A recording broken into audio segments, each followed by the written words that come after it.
Trip it. Take a listen. Here are the cons.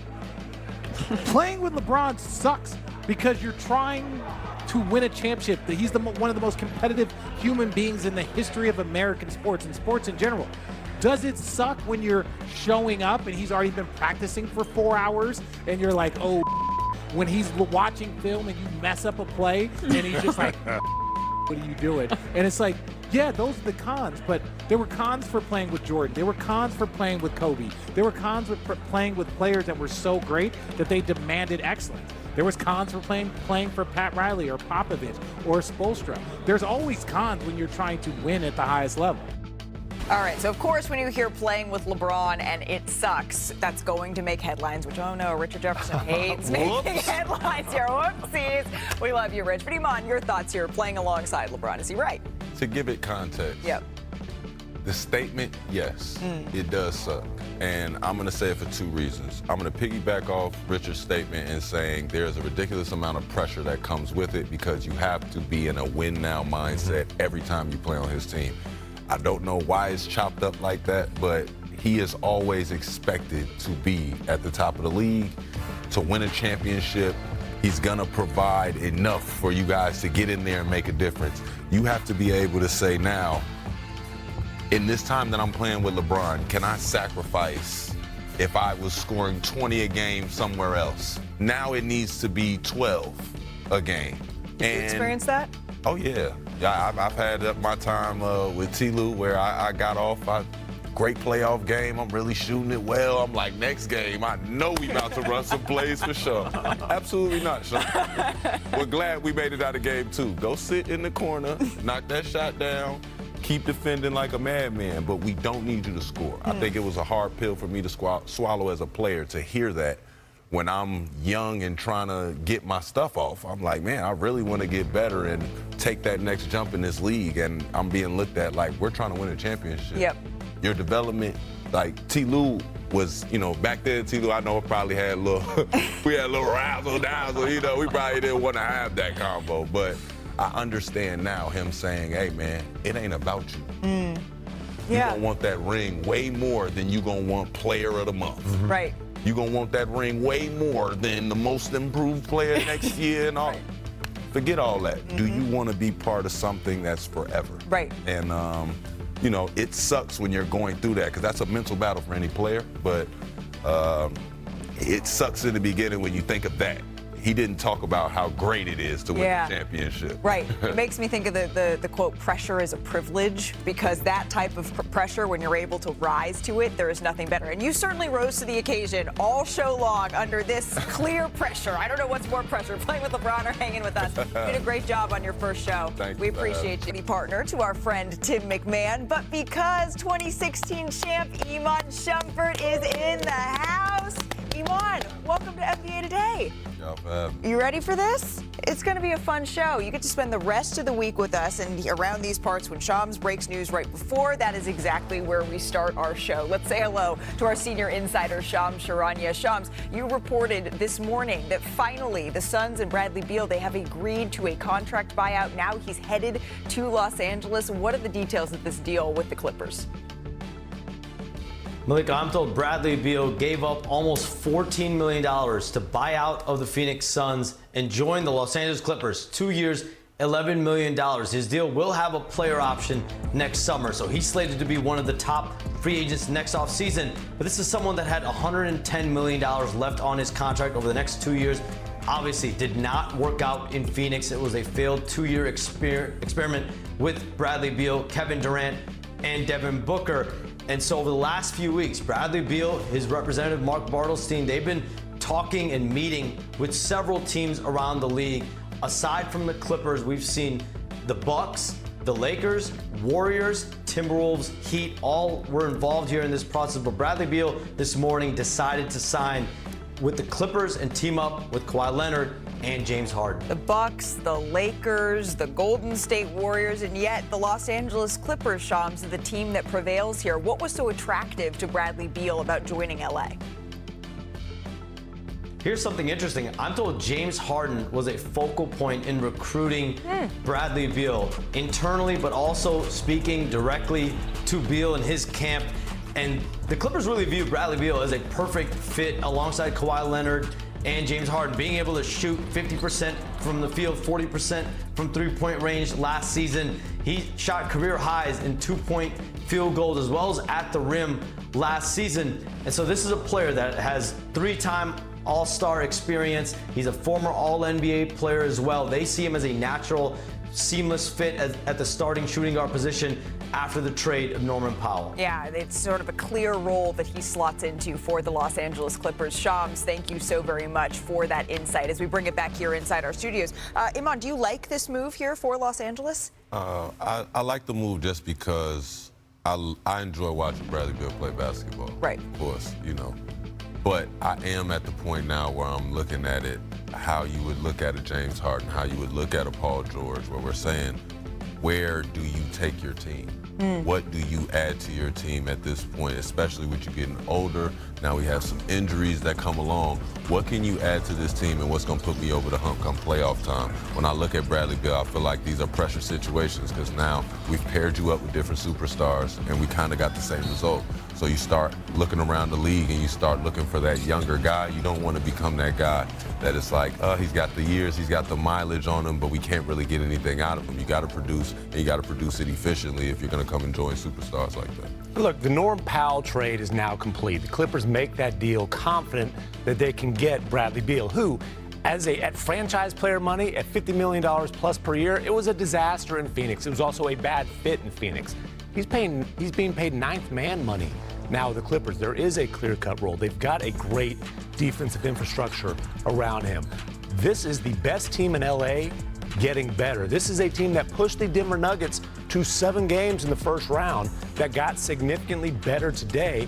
And I think he is a great fit as a guy who, look, it didn't work in Phoenix, but he averaged 18 points per game for the Suns, 50, 40, 80. He can still put the ball in the hole, and I just think he's a much better fit with the Clippers and a much better contract, obviously, for the Clippers than it was in Phoenix. It seems like it all comes down to the value here for Bradley Beal. It's not just the player that he is, but the value that they're getting him at, and it's very, very different looking at him on this contract than you were on the contract necessarily with the Phoenix Suns here. What is it that he can show you? You said you were all fans of Bradley Beal, of watching him play here, but what do you need to see from him to answer that question that you're asking? Because it's a fair one.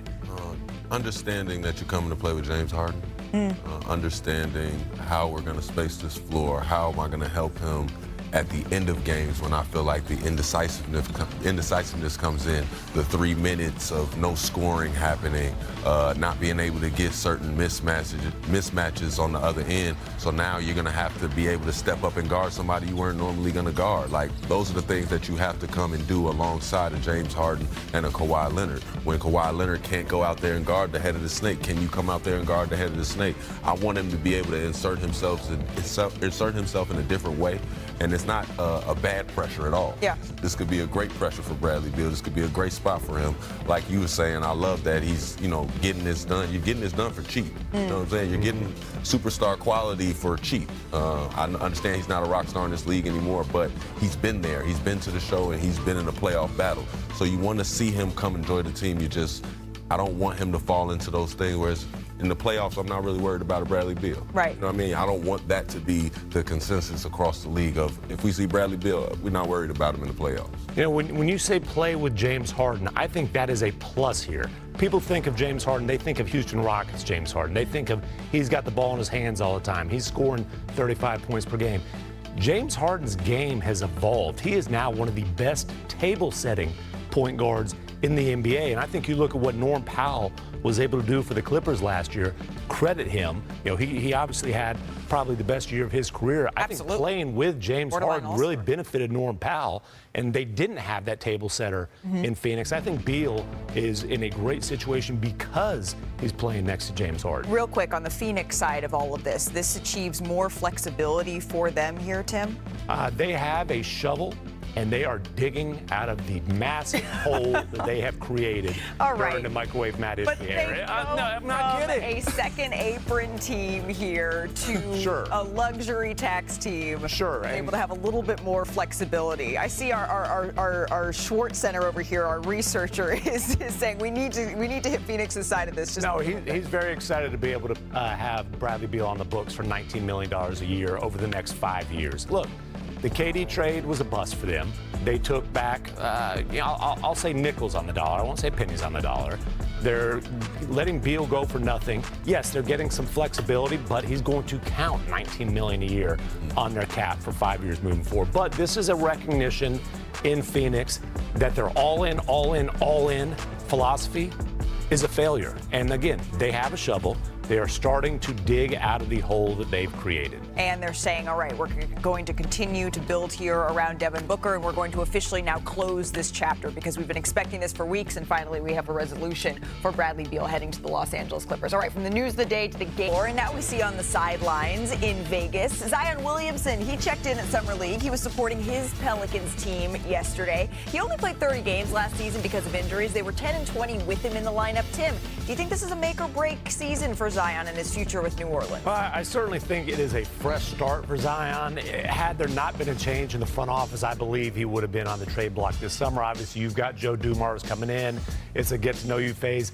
It is an opportunity for Zion this season to prove first that he can stay healthy and also that he can be the face of the franchise in New Orleans. And I certainly hope that we get to see that play out because he's so exciting and fun to watch when he is on the floor. Another star in attendance in Vegas, Trae Young. He is eligible for a 4-year extension for a projected $222 million this summer. Woohoo! Our Bobby Marks joining us now. You know the money, Bobby. Would this be a smart move for Atlanta? It wouldn't, not right now, Malika. Certainly for an Atlanta team that has revamped their roster. 4 for 222. Remember, he's been eligible since the NBA Finals ended here, and I think in a day and age of smart roster building, committing $50 million per year for Trae Young right now is not the smart move. I do like, though, the roster that the Atlanta Hawks have put together this summer. They could really be poised to make an interesting run. All right, John Morant, he spoke to Dave McMenamin. Confidence high, as it always is with the Grizzlies. I'm always confident in us. My mindset now is just, make sure I'm out there and available. And I feel like, when I'm out there on the floor, we got an opportunity versus any team. So a lot of talent in the West, but yeah. Not quite I'm fine in the West, but not far off. Iman, you're up. Ja says Memphis has a shot against any team out there. How dangerous can this Grizzlies group be? I'm going to agree with you, Ja. As long as you're out there, you guys have a chance, and you are dangerous within your own right. I don't know how dangerous you guys are as far as going at the end of a game with the OKC Thunder or Anthony Edwards sitting over there. These guys, year in, year out, get better.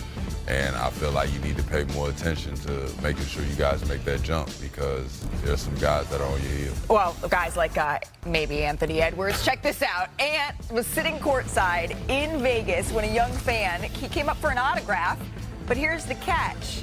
You see Anthony Edwards wearing his jersey, and he was excited to sign that one. You think he's equally as excited to sign this one?